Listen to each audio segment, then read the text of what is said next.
परमेश्वर की असीम शांति और आशीष आप सबों को मिले। आज का बाइबल अध्ययन है, प्रार्थना करो ताकि तुम परीक्षा में ना पड़ो। आज के विषय को हम लोग जब देखते हैं कि प्रार्थना करने के लिए हमेशा परमेश्वर के इकलौते पुत्र यीशु मसीह हम सबों से कहते हैं, लेकिन हम इसको बहुत ही हल्का समझते हैं और एक रट लिए हैं, रट के अपना चलते हैं।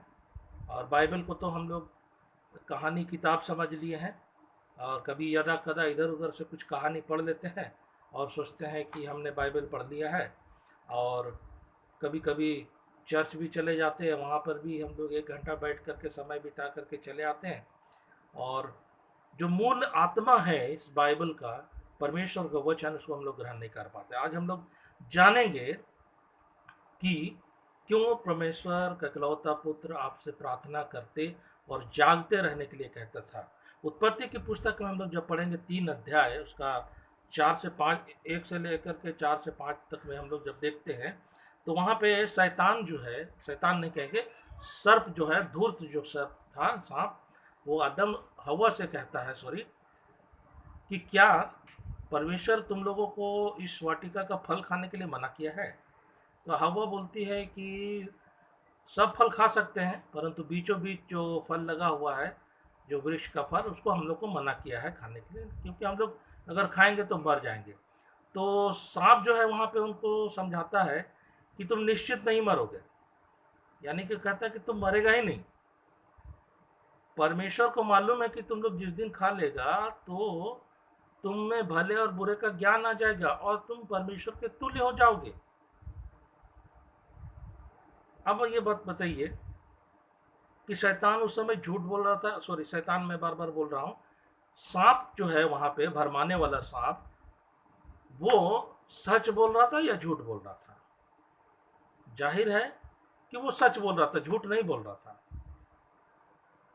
हम लोग देखेंगे फिर उत्पत्ति की पुस्तक 3 में, मनुष्य भले बुरे का ज्ञान पा करके हम में से एक हो गया है, ये परमेश्वर कह रहे हैं। जब ये दोनों फल खा लिया तो परमेश्वर खुद कहते हैं अपना मुंह से कि मनुष्य भले बुरे का ज्ञान पा करके हम में से एक हो गया है, यानी कि वो बराबरी का हो गया। तो यहाँ पे सिद्ध होता है कि जो सांप हवा से कह रहा था कि तुम इसका फल जिस दिन खा लोगे तो परमेश्वर के तुल्य हो जाओगे, ये सच बात है। आज हो ही गए हम लोग लगभग।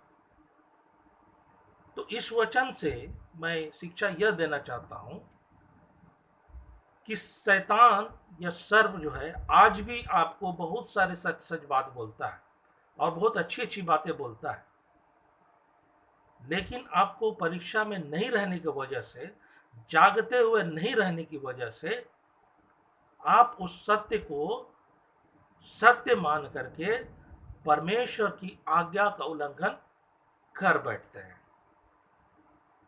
सच परमेश्वर भी बोलता है और सच शैतान भी बोलता है। सच परमेश्वर का इकलौता पुत्र यीशु भी बोलता है और सत्य भरमाने वाला शैतान भी बोलता है। आपको कौन सा सत्य पसंद है?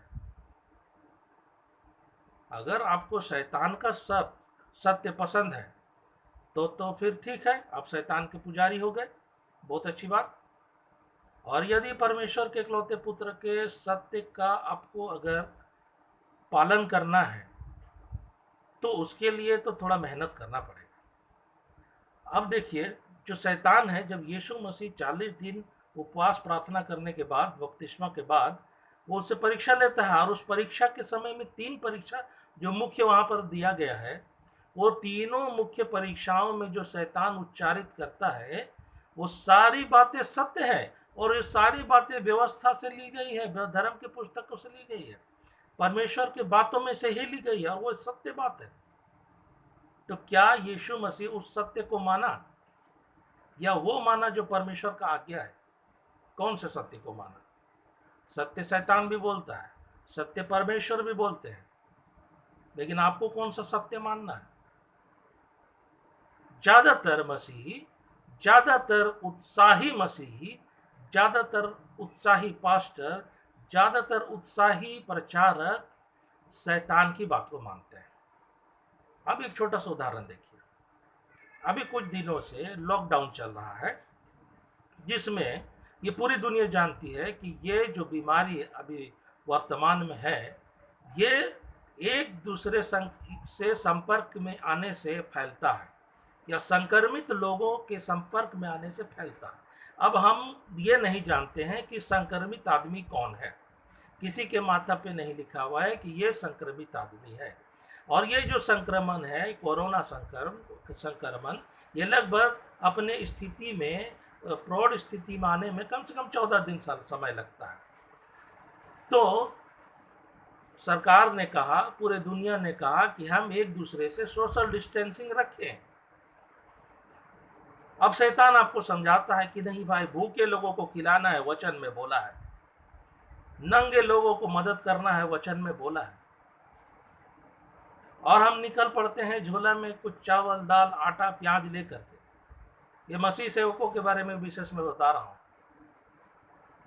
क्योंकि उनको शैतान सच बता रहा है। और ये सच बात है कि वचन में लिखा हुआ कि भूखों को रोटी देना चाहिए। लेकिन इस समय आपको परमेश्वर का वचन नहीं बताया जा रहा है, ये शैतान बता रहा है। दोनों बात में ही सच्चाई है।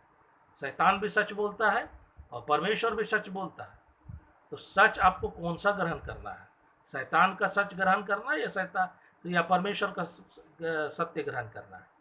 इस समय ही हम परीक्षा में पड़ जाते हैं, क्योंकि हम अपनी अभिलाषाओं को पूरे करते हैं और निकल पड़ते हैं। मैं इन दिनों में कई वीडियो देख रहा हूं पास्टरों का, प्रचारकों का और ऐसे उत्साही मसीहियों का, जो अपने घर से निकल रहे हैं इस सोशल डिस्टेंसिंग जो सरकार का नियम है, जो इस बीमारी का खास रोकथाम के लिए बनाया गया है, डिस्टेंस मेंटेन करना है, उसको दरकिनार करते हुए हम भरमाए हुए आत्मा के द्वारा से, यानी उस सांप और शैतान के द्वारा से उनके सच को मानते हुए हम निकल रहे हैं और बांट रहे हैं। और हमको लगता है कि हम तो वचन का पालन किए हैं। आप इस चीज को गहराई से सोचिए, मैं क्या कहना चाह रहा हूं आपसे। हम सब मसीही, हम सब जानते हैं कि प्रकाशित वाक्य में इन दोनों के बारे में पूरी अच्छी तरह से भविष्यवाणी है। प्रकाशित वाक्य में लगभग 450 भविष्यवाणियां हैं, जिसमें से 250 भविष्यवाणियां ऑलरेडी हम लोग पूरे कर चुके हैं, शेष बचे हुए हैं। यीशु मसीह ने भी इन दिनों के बारे में चिन्ह बता चुका है। ये अभी जो घटनाएं घट रही, कोई नई बात नहीं घट रही है। इसको अचंबा नहीं करने का है। जब आप जानते हैं कि ये सारी योजनाएं परमेश्वर की है, ये सारी बातें परमेश्वर की ओर से है, ये सारा कुछ परमेश्वर की महिमा के लिए है, ये सारा कुछ पापियों को इस संसार में मिटाने के लिए है, आप परमेश्वर के काम में टांग अड़ा रहे हैं।